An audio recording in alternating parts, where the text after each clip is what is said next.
오늘도 우리가 함께 모여 기도하고 찬양하고 예배함이 기쁨인 줄 믿습니다. 우리 옆에 앉아있는 지체와 이렇게 인사했으면 좋겠습니다. 사랑하고 축복합니다. 사랑하고 축복합니다. 사랑하고 축복합니다.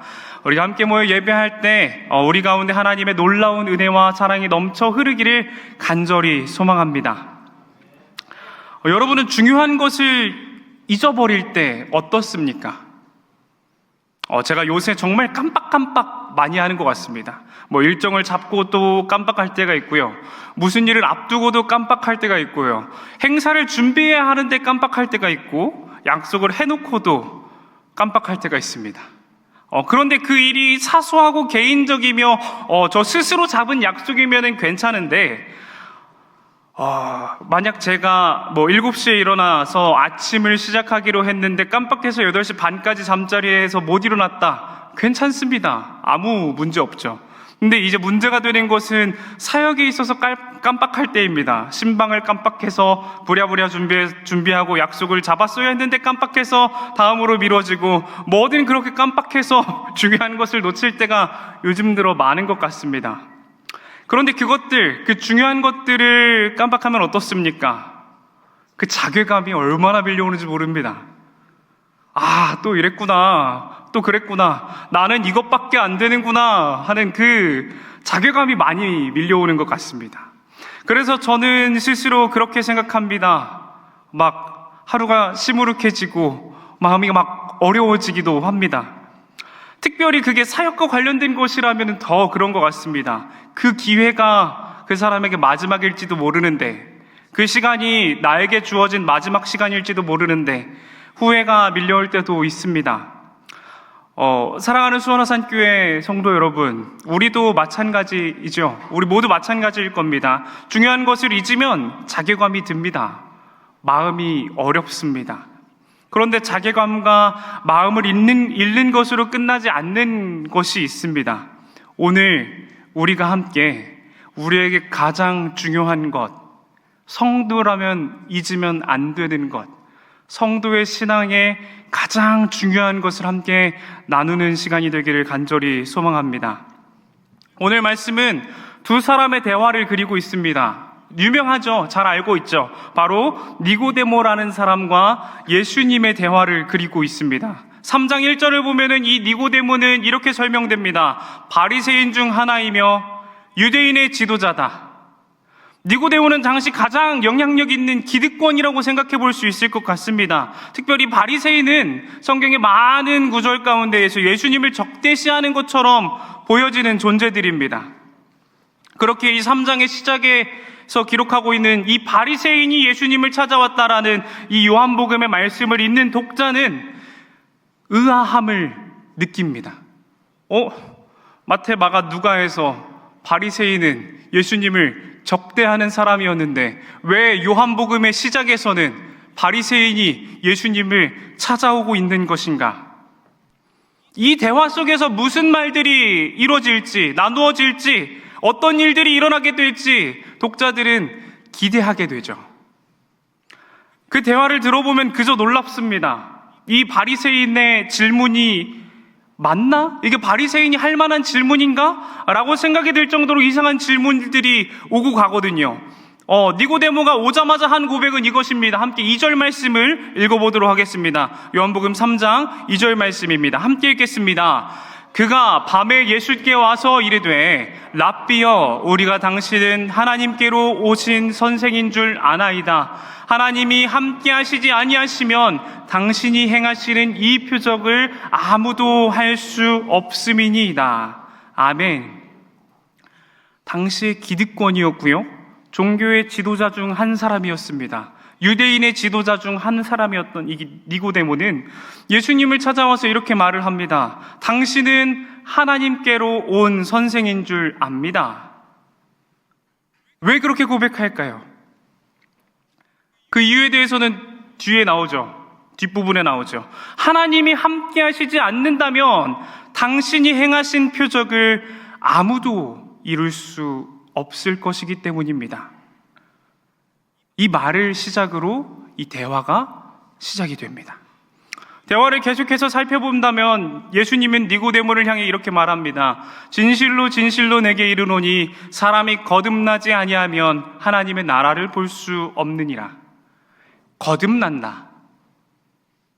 다시 태어난다는 것이죠. 그렇죠. 그런데 이 단어를 다시 한번 살펴보면은 위에서부터 난다라고도 해석이 가능합니다. 그러니까 예수님은 위에서부터, 하늘에서부터 난 사람이 하나님의 나라를 볼 수 있다라고 말씀을 하고 계신 것이죠. 그런데 니고데모는 위에서부터라고 생각하지 않고 다시 난다라고 이해를 합니다. 다시 태어난다. 그렇기에 니고데모는 궁금증이 생기죠. 사람이 어떻게 다시 태어나는가?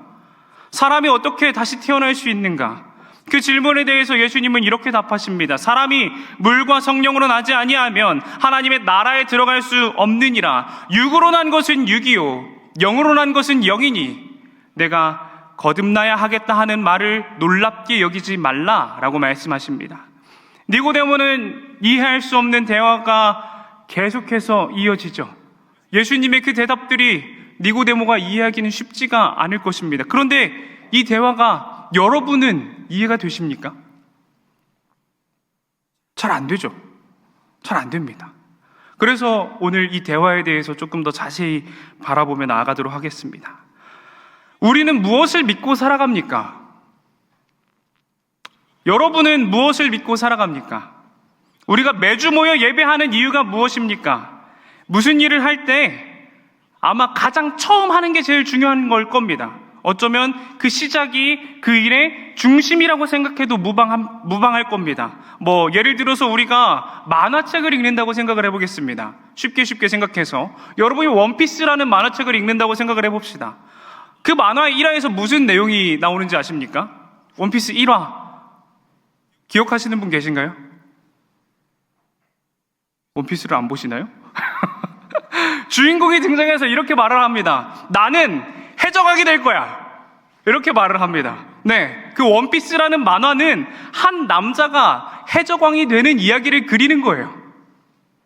다시 우리의 예배로 돌아와 보겠습니다. 우리는 예배를 어떻게 시작합니까? 오늘 예배를 시작했죠. 시작할 때 무엇으로 시작했나요? 네, 우리의 신앙 고백으로 시작했습니다. 찬양 인도자의 질문으로 시작합니다. 우리는 누구를 믿습니까? 이 질문으로 예배를 시작합니다. 그렇다면 우리의 예배의 중심은 무엇입니까?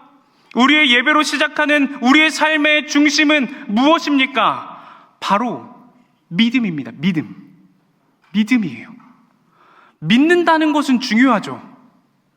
우리가 살아가는 이 세상에는 참 많은 믿음이 존재합니다. 흔히 말하는 신앙, 신을 믿는 사람들도 있고요. 과학과 이성을 믿는 사람들도 있고요. 사람을 믿는 사람들도 있고요. 아니면 나 자신을 믿으며 살아가는 사람들도 있습니다. 우리에게 믿음이 중요한 이유는 여기에 있습니다. 그 인생이 무엇을 중심으로 살아가는가, 이 믿음으로 말미암아 정해지기 때문에 그렇습니다. 하나님을 믿는 사람들은 하나님을 중심으로 살아갑니다.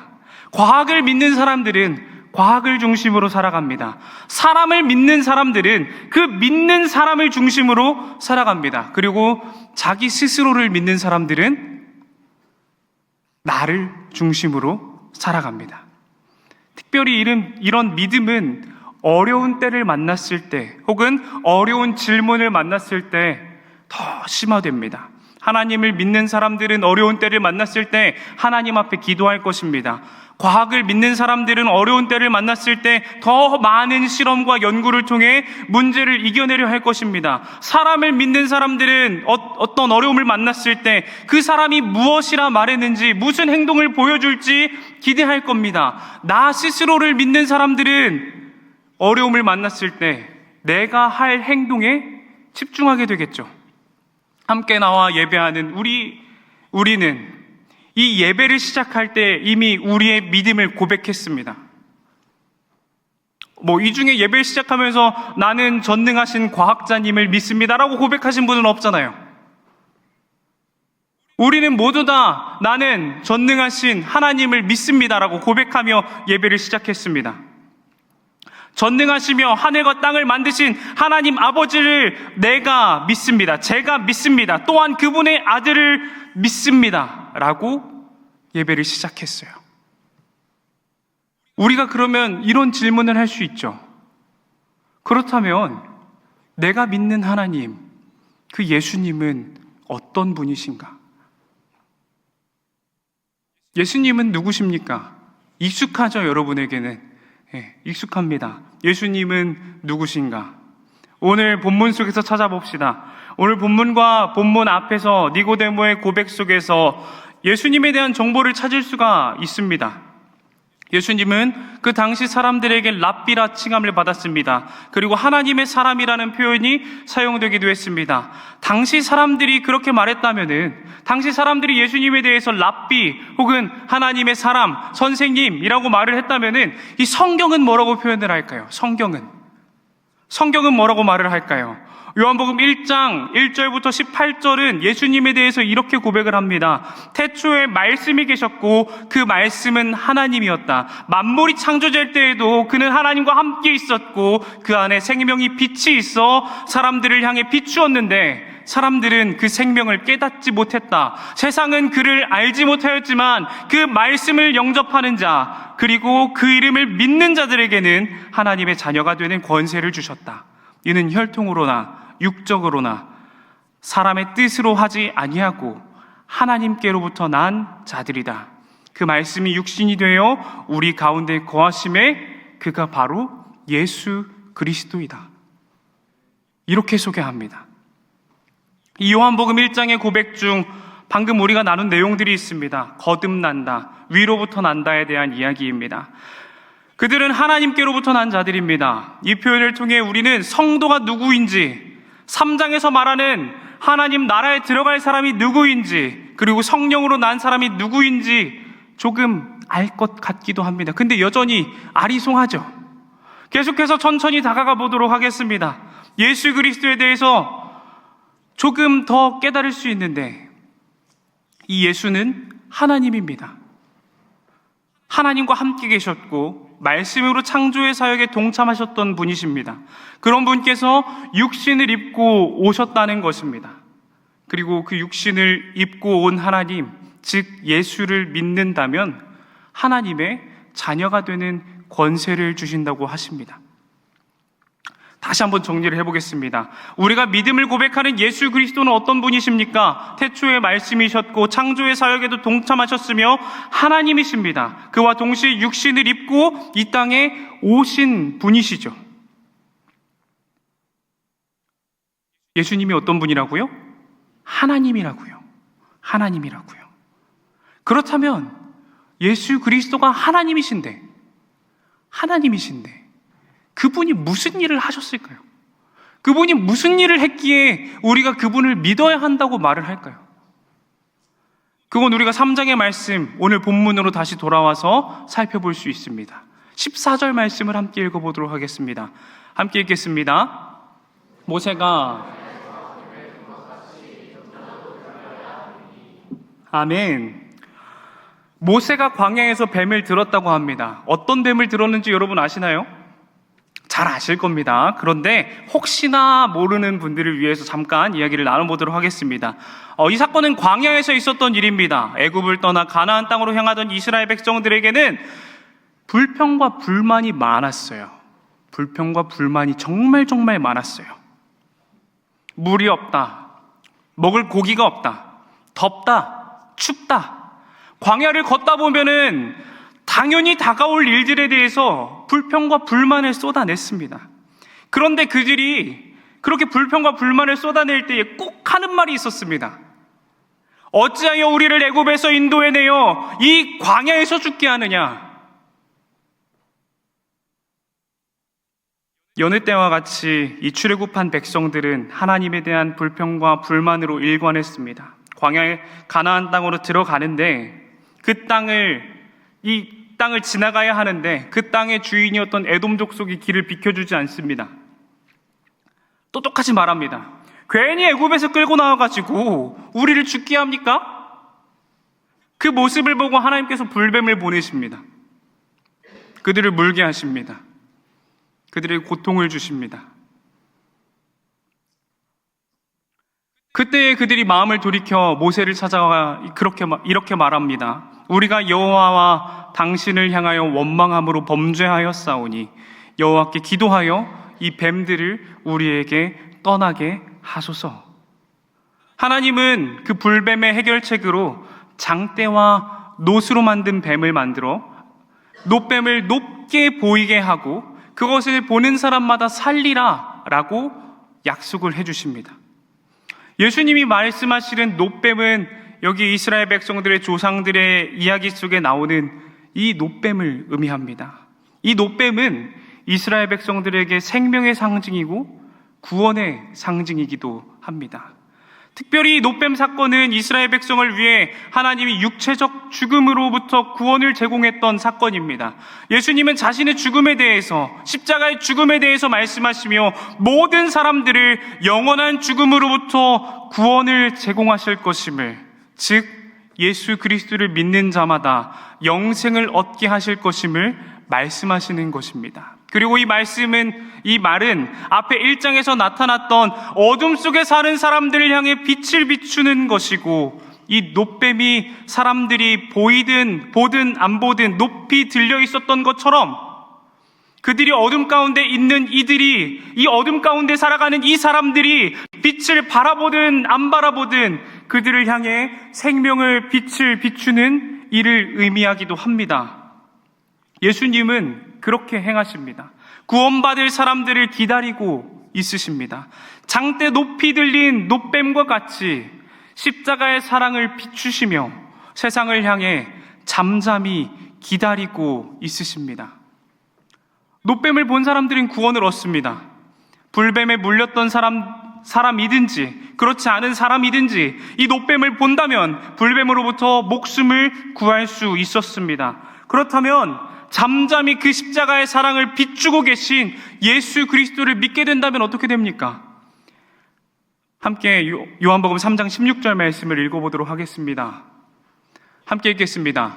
하나님이 세상을 이처럼 사랑하다 독생자를 주셨으니 이는 그를 믿는 자마다 멸망하지 않고 영생을 얻게 하려 하심이라. 아멘.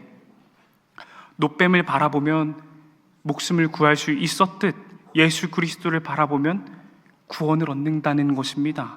성경에서는 영생이라고 표현하고 있습니다. 또 다른 표현을 볼까요? 어둠에 있는 사람이 빛으로 나오게 된다는 겁니다. 1장에서 말하는 빛을 비추어도 모르는 그 사람들이 이제 그 빛을 깨닫고 믿게 된다면 어둠에서 벗어날 수 있다라는 것입니다. 사람들이 빛으로 나오는 이유가 무엇인지 아십니까? 요한복음 3장 21절에서는 이렇게 기록을 합니다. 진리를 따르는 자는 빛으로 오나니 이는 그 행위가 하나님 안에서 행한 것임을 나타내려 함이라 하시니라. 아멘. 그 행위를 보이고 싶어서 그렇습니다. 내가 살아가는 삶이 하나님 안에서 행하는 것임을 보이기 위해서, 내가 구원받은 것이 내가 아니라 하나님이 행하신 일임을 알리기 위해서 나아갑니다. 죄에서 벗어난 내 삶이 세상의 그 어떤 것으로 이루어진 것이 아니라, 내가 내 뜻대로 이룬 것이 아니라 하나님께서 나를 불러주셔서 내가 보게 하시고 내가 믿게 하신다는 것을 이 세상 가운데 보이기 위함입니다. 예수 그리스도를 믿는 사람들은 심판이 면제가 됩니다. 멸망하지 않고 영생을 얻습니다. 죄로 말미암아 멸망하는 삶을 살아가는 것이 아니라 죄 앞에서 당당하고 어둠 앞에서 주눅들지 않으며 어둠과 빛 중 무엇이 옳은지, 죄와 하나님의 뜻 중 무엇이 옳은지 판별하며 그 옳은 것을 행할 능력이 주어지는 것입니다. 무엇으로요? 예수 그리스도를 믿는 것으로요. 그렇다면 우리는 이제 마지막 질문에 도달하게 됩니다. 예수님은 하나님이십니다. 예수님은 말씀이시고 이 세상 만물을 지으신 분입니다. 그 예수 그리스도를 믿으면 하나님께서 육신을 입으시고 이 땅에 내려와 나를 위해, 우리 성도들을 위해 십자가에 달려 죽으셨다는 그 사실, 그리고 그 죽음을 이기고 다시 부활하셔서 지금 하나님의 우편에 앉아 우리를 위해 중보하고 계신다는 사실을 믿는다면 우리는 구원을 받습니다. 하나님의 자녀가 됩니다. 그런데 그렇다면 하나님이신 예수님이 왜 이 땅 가운데 오셨습니까? 말씀이신 예수님이 왜 이 땅에 오셔서 그 모진 고난을 당하셨습니까? 하나님이신 예수 그리스도께서, 말씀이신 예수 그리스도께서 왜 장대에 달려, 그 십자가에 달려 죽임을 당해야 했습니까? 다시 한번 요한복음 3장 16절을 읽어보도록 하겠습니다. 함께 읽겠습니다. 하나님이 세상을 이처럼 사랑하사 독생자를 주셨으니 이는 그를 믿는 자마다 멸망하지 않고 영생을 얻게 하려 하심이라. 아멘. 뭐라고 말합니까? 예수님께서, 하나님의 독생자께서 이 땅에 왜 왔다고 합니까? 세상을 이처럼 사랑하사. 이 문장을 직역하면 이렇습니다. 이 3장 16절 말씀을 직역한다면은, 왜냐하면 하나님이 세상을 독생자와 같이 사랑했다. 모든 믿는 사람들이 멸망하지 않고 오직 살아나게 하려고. 세상을 향해 예수 그리스도를 주신 이유가 무엇입니까? 세상을 사랑했기 때문입니다. 그 믿는 사람들을 사랑하셨기 때문입니다. 여러분, 이 사랑에 대해서 어떻게 생각을 하시나요? 사람의 사랑은 어떻습니까? 조건을 생각하죠. 조건을 생각합니다. 친한 친구들끼리 모이면 어쨌네 저쨌네 그러면서 이성친구 혹은 연인에 대해서 이야기를 참 많이 하지 않습니까?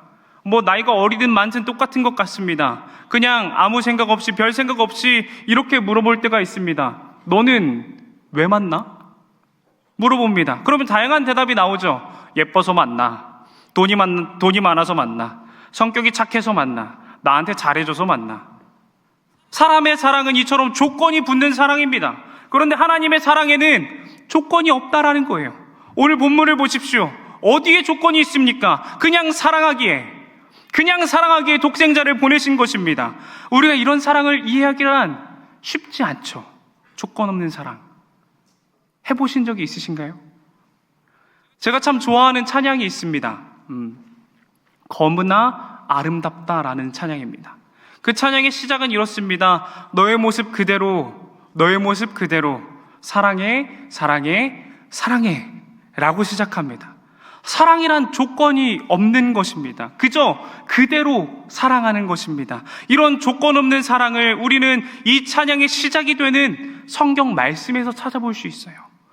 아가서 1장 5절 말씀을 함께 보도록 하겠습니다. 제가 읽겠습니다. 예루살렘 딸들아, 내가 비록 검으나 아름다우니 게달의 장막 같을지라도 솔로몬의 휘장과도 같구나. 아멘. 아가는 솔로몬과 술람미 여인의 사랑 이야기를 그려놓은 책입니다. 그 가운데 오늘 함께 읽은 5절의 말씀을 보면은 술람미 여자를 표현하고 있는 묘사가 나타납니다. 이 사람이 검어요. 하지만 아름다워요. 게달의 장막과 같지만 솔로몬의 휘장과도 같습니다.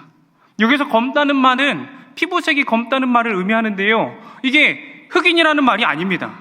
6절을 보면은 이 여인은 햇볕에 그을려 검은 피부를 갖게 된 사람입니다. 솔로몬 왕과 햇빛에 그을릴 정도로 밖에서 일해야 하는 여인의 사랑 이야기를 그리고 있는 것이죠. 어울리십니까? 안 어울리죠. 왕과 밖에서 일해야 되는 사람의 사랑 이야기라뇨. 게달은 유목민들을 말합니다. 그들의 장막을 아무리 이쁘게 꾸며도 어떻게 솔로몬의 휘장과 같겠습니까? 사랑은 그런 겁니다. 그 사람의 외모, 성격, 부유함, 그런 건 중요하지 않습니다. 사랑에는 이유가 없습니다. 그저 사랑하기 때문에 사랑하는 것입니다. 성경에서 말하는 사랑은, 하나님이 말씀하시는 사랑은 자격이 없어도, 아무런 능력이 없어도, 벌레와도 같아도 사랑하는 것입니다. 그렇다면 이제 여러분에게 질문을 해보겠습니다. 여러분은 그 사랑을 얼마나 누리며 살아가고 있나요? 하나님의 그 사랑을 얼마나 누리며 살아가고 있습니까? 사랑하는 수원화산교회 성도 여러분, 우리는 그 하나님의 사랑을 받았습니다. 하나님의 사랑을 받았고 매주 이곳에 함께 모여 하나님 앞에 신앙을 고백하며 살아갑니다. 그 믿음으로 말미암아 우리는 구원을 받았습니다. 그런데 여러분은 얼마나 사랑하고 계십니까? 여러분은 무엇 때문에 예배를 드리고 있으십니까? 여러분은 무엇 때문에 교회에 나오십니까? 여러분은 무엇 때문에 이 자리에 앉아 있으십니까? 사실 계속해서 사사기의 말씀을 나누고 싶었습니다. 사사기의 이야기를 계속 나누고 싶었고 마무리를 짓고 싶었어요. 그런데 잠깐 멈추고 이 말씀을 함께 나누는 이유는 우리가 다시 그 처음의 사랑, 하나님의 사랑을 회복했으면 해서 그렇습니다. 우리가 이 사실을 잊으며 살아갈 때 얼마나 많습니까? 예수님이 누구인지, 우리가 교회를 왜 나오는지, 내가 하나님의 사랑을 받았는지 받지 못했는지, 하나님의 그 사랑이 얼마나 놀라운 사랑이었는지, 이 작고 부족한 나까지도 하나님께서 사랑하신다는 것을 잊으며 살아갈 때가 얼마나 많습니까? 우리 중에 나의 뜻대로 구원받은 사람이 누가 있습니까? 내 육신의 정욕대로 행하여 하나님 앞에 올바로 설 사람이 누가 있겠습니까? 결국 우리 모두는 자격 없는 사랑을 받은 사람들입니다. 모두 자격 없는 사랑받은 우리가 어떤 마음으로 살아가야 할까요? 우리는 그렇다면 어떻게 살아가야 합니까? 사랑하는 청년 여러분, 사랑하는 수원화산교회 성도 여러분, 우리는 그 사랑을 기억하는 삶 살아가야 합니다. 예수 그리스도를 믿는 사람으로, 그를 믿는 모든 사람은 그 사랑을 당연히 매일매일 마음에 품고 살아가야 합니다. 자격 없이 받은 그 사랑을 기억하며 살아가야 합니다. 나를 위해 십자가에서 죽으신 예수 그리스도를 기억하며 살아가야 합니다. 그 사랑을 기억하며 살아갈 때에 우리가 어떻게 죄를 지으며 살아갈 수 있겠습니까? 그 사랑을 기억하며 살아갈 때에 우리가 어떻게 예배를 형식적으로 드리며 나아갈 수 있겠습니까? 그 사랑을 기억하며 살아갈 때에 우리의 찬양의 고백들이 어떻게 그렇게 무미건조한 고백이 되겠습니까? 그 사랑을 기억하며 살아갈 때에 어떻게 마음 아파 울고 있는 그 지체를 위해 기도하지 않으며 살아갈 수 있겠습니까? 우리가 그 사랑 기억하며 살아가기를 간절히 축복합니다. 그 사랑 안에서 살아가시기 바랍니다. 사랑을 나타내고 보이며 살아가시기 바랍니다. 하나님의 사랑을 받아 예수 그리스도를 믿는 삶을 살아가고 그 믿음 안에서 기도하며 서로 사랑하며 서로 사랑을 고백하며 함께 나아가시기 바랍니다. 우리가 그런 교회 되기를 간절히 소망합니다.